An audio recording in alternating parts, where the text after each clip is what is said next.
যোৱা কেইদিনমান পূৰ্বে বিটিআৰিয়াম শ্ৰদ্ধাৰ ৰঞ্জিত বসুমতাৰী ডাঙৰীয়াই ধৰ্মীয় সংখ্যালঘু পৰিষদৰ সভাত তেখেতৰ যি মনৰ ব্যক্ত কৰিছে, বড়োলেণ্ডত বাস কৰা মুছলিম মানুহখিনি বড়ো মুছলিম বুলি নিজকে পৰিচয় দিব লাগে, এই কথালৈ যথেষ্ট চৰ্চাও হৈছে।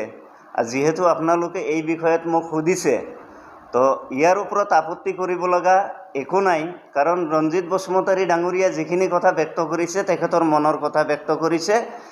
লগতে তেখেতৰ কথাখিনিক আমি ওয়েলকাম জনাইছোঁ। যিহেতু আমি এটা কথা জনাটো উচিত, কাশ্মীৰত বাস কৰা মানুহখিনি যিহেতু নিজকে কাশ্মীৰী মুছলিম বুলি পৰিচয় দিয়ে, ইউপি বিহাৰত বাস কৰা মুছলিমখিনি যিহেতু বিহাৰী মুছলিম বুলি নিজকে পৰিচয় দিয়ে, বেংগলত বাস কৰা মানুহখিনি যিহেতু বেংগলী মুছলিম বুলি পৰিচয় দিয়ে, অসমত বাস কৰা মুছলিমখিনি যিহেতু নিজকে অসমীয়া মুছলিম বুলি পৰিচয় দিয়ে, তেনে ক্ষেত্ৰত বা নৰ্থ ইষ্টৰ ওচৰতেই লাগি থকা আন যিবিলাক ৰাজ্য, নাগালেণ্ডৰ কথাই কওক, মণিপুৰৰ কথাই কওক, ত্ৰিপুৰাৰ কথাই কওক, লগতে লাগি থকা শ্বিলঙৰ যিখিনি খাচীয়া মুছলিম আছে নিজকে খাচীয়া বুলি পৰিচয় দিয়ে, তেনে ক্ষেত্ৰত বড়োলেণ্ডত বসবাস কৰা যিখিনি মাইনৰিটি মানুহ আছে তথা মুছলমান সম্প্ৰদায়ৰ মানুহ আছে, ইয়াত নিজকে বড়োলেণ্ডৰ মুছলমান তথা বড়ো মুছলিম বুলি পৰিচয় দিয়াত আপত্তি 1% থাকিব নালাগে। কাৰণ বড়োলেণ্ডৰ বায়ু পানী, এই জাগাৰ বায়ু পানীৰ লগত আমি মিলি আছোঁ, ইয়াত বসবাস কৰি আছোঁ, জন্মগত অধিকাৰ আমাৰ আছে। সেই গতিকে ইয়াম ডাঙৰীয়া যিখিনি কথা ব্যক্ত কৰিছে তাত আমি ওয়েলকাম জনাইছোঁ। লগতেই বড়ো ভাইসকলক আমি আচলতে ধন্যবাদহে জনাব লাগে। যিটো কথা আমাৰ মুখেদি ওলাব লাগিছিল সেই কথা তেখেতৰ মুখেদি ওলাইছে, গতিকে আমি আদৰণি জনাইছোঁ। লগতে বড়োলেণ্ডত বসবাস কৰা যিখিনি আমাৰ সংখ্যালঘু ৰাইজ আছে তথা মুছলমান সম্প্ৰদায়ৰ ব্যক্তি আছে, প্ৰত্যেকজন ব্যক্তি নিজকে বড়োলেণ্ডৰ মুছলমান বুলি পৰিচয় দিয়াত মোৰ বোধেৰে কোনো ধৰণৰ ওজৰ আপত্তি থাকিব নালাগে। একপক্ষে এইটো গ্ৰহণ কৰি ল'ব লাগে, যিহেতু আমি বড়োলেণ্ডত আছোঁ আৰু আমি বড়োলেণ্ডৰ চিন্তা আমি কৰিব লাগিব, ইয়াৰে উন্নতিৰ চিন্তা আমি কৰিব লাগিব, ইয়াৰে সমাজখন পৰিৱেশ ভাল কৰাৰ কাৰণে আমি নিজৰো আমাৰ দায়িত্ব আছে। আমি একমুখে এইটো স্বীকাৰ কৰি ল'ব লাগিব আৰু ইয়াত কোনো ধৰণৰ আমাৰ আপত্তি থাকিব নালাগে। কৰিব লগা কি আছে, এটা কথা আমিও জানি থোৱাটো ভাল বা আমাৰ মানুহখিনিও উপলব্ধি কৰাটো ভাল। এতিয়াও আমাৰ মুছলিম মানুহৰ বহুত এনেকুৱা আছে যিজনে নিজৰ টাইটেল তালুকদাৰ লিখে, বিশ্বাস লিখে, চৰকাৰ লিখে, মণ্ডল লিখে, চৌধুৰী লিখে। তো তেনে ক্ষেত্ৰত এই বিষয়টো লৈ কোনো ধৰণৰ আপত্তি আহিব নালাগে। মইতো বিটিআৰ প্ৰশাসন তথা বিটিআৰ চৰকাৰক মই অনুৰোধহে জনাম যে আমি এই বিষয় লৈ আমাৰ কোনো ধৰণৰ যিহেতু আপত্তি নাই, গতিকে আমি নিজে মানিও লৈছোঁ বা গ্ৰহণ কৰিবলৈ কোনো ধৰণৰ অসুবিধা নাই। গতিকে বিটিআৰ প্ৰশাসনে, বিটিআৰ চিফ ডাঙৰীয়াৰ কথাই কওক, ডেপুটি চিফ, লগতে ৰঞ্জিত বসুমতাৰী ডাঙৰীয়া, যিকেইজন আমাৰ ইএম আছে তথা বিটিআৰ চৰকাৰ, আমাক এই ক্ষেত্ৰত সহযোগহে কৰিব লাগে। আমিও তেখেতসকলক চৰকাৰৰ লগত থাকি এই ক্ষেত্ৰত সহযোগ কৰিম। টিচি নিৰ্বাচনত সংখ্যালঘু সম্প্ৰদায়ৰ পৰা 5জন প্ৰাৰ্থী দিছিলে আমাক।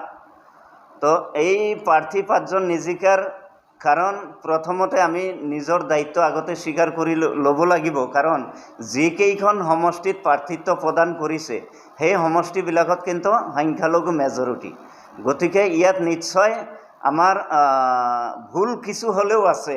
দ্বিতীয় কথাটো হৈছে প্ৰাৰ্থী নিজিকাৰ কাৰণ মই অন্য এটা বুলিও ভাবোঁ, যিহেতু সেই সময়ত মানুহৰ মনত এটা ভয় শংকা আছিলে যে বিটিআৰ চৰকাৰ তথা UPPL গভৰ্ণমেণ্ট আহিলে মাটি বাৰী অধিকাৰ কাঢ়ি ল'ব, কিবা কাঢ়ি ল'ব, এনেকুৱা ধৰণৰ ভয় শংকা আছিলে। কিন্তু যোৱা যিটো বিধানসভা নিৰ্বাচন, এই বিধানসভা নিৰ্বাচনত কিন্তু সেই বস্তুটো আমি দেখিবলৈ নাপালোঁ। যথেষ্ট ৰিজাল্ট ভাল হৈছে।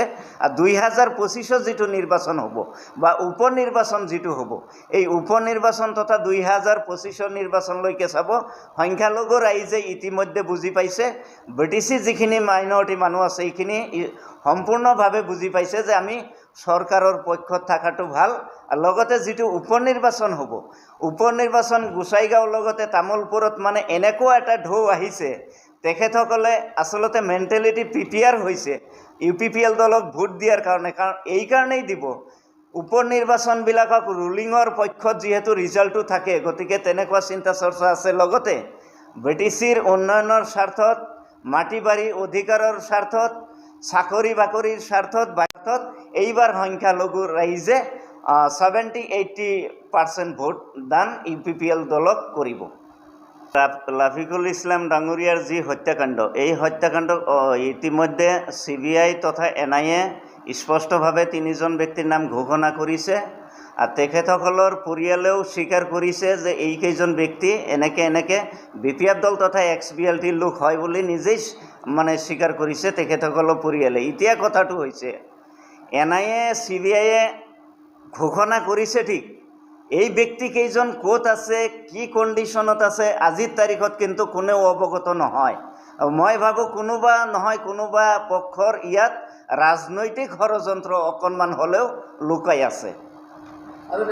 স্পষ্ট যে XBLT তথা BPF বুলি ক'লে BPF দলৰ যিহেতু মুৰব্বী হাগ্ৰামা মহিলাৰী ডাঙৰীয়া, তেখেতৰ নৈতিক দায়িত্ব এই ক্ষেত্ৰত স্বীকাৰ কৰি ল'বই লাগিব।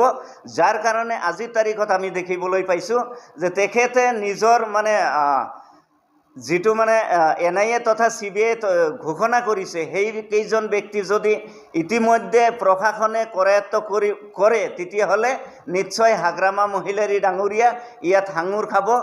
সেইটোৰ আলম লৈ তেখেতে এতিয়া মানে ৰাজনৈতিক পৰিৱৰ্তন বিচাৰি তেখেতে মানে কোনোবা এটা ৰাজনৈতিক দলৰ শৰণাপন্ন হ'বলৈ আৰম্ভ কৰিছে। মই স্পষ্টভাৱে ক'ব বিচৰা নাই, কাৰণ কোনোবা ৰাজনৈতিক দল বুলি মই এইকাৰণেই কৈছোঁ, এতিয়ালৈকে যিহেতু তেখেতে আনুষ্ঠানিকভাৱে যোগদান কৰা নাই, কোনটো দলত তেখেতে যোগদান কৰিব। কিন্তু এটা কথা খাটাং যে আপুনি জানি লওক, লাফিকুল ইছলাম ডাঙৰীয়াৰ যিটো হত্যাকাণ্ড, এই হত্যাকাণ্ড কিন্তু পলিটিকেল মাৰ্ডাৰ আমি বুলি ধৰি লৈছোঁ। হিচাপে গোটেই BTR এৰিয়াত আমি অলৰেডি আমাৰ BTRৰ চিফ ডাঙৰীয়াৰ লগত, ডেপুটি চিফ ডাঙৰীয়াৰ লগত, ৰঞ্জিত বসুমতাৰী ডাঙৰীয়াৰ লগত অলৰেডি আলোচনা কৰিছোঁ। যিহেতু আমাৰ 10খন জিলা কমিটি আছে, এই 10খন জিলা কমিটি আমি ষ্ট্ৰং কৰিব লাগে।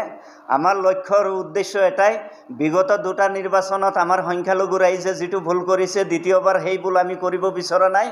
নিজৰ নাক কাটি সতিনী যাত্ৰা ভংগ কৰিব আমি বিচৰা নাই।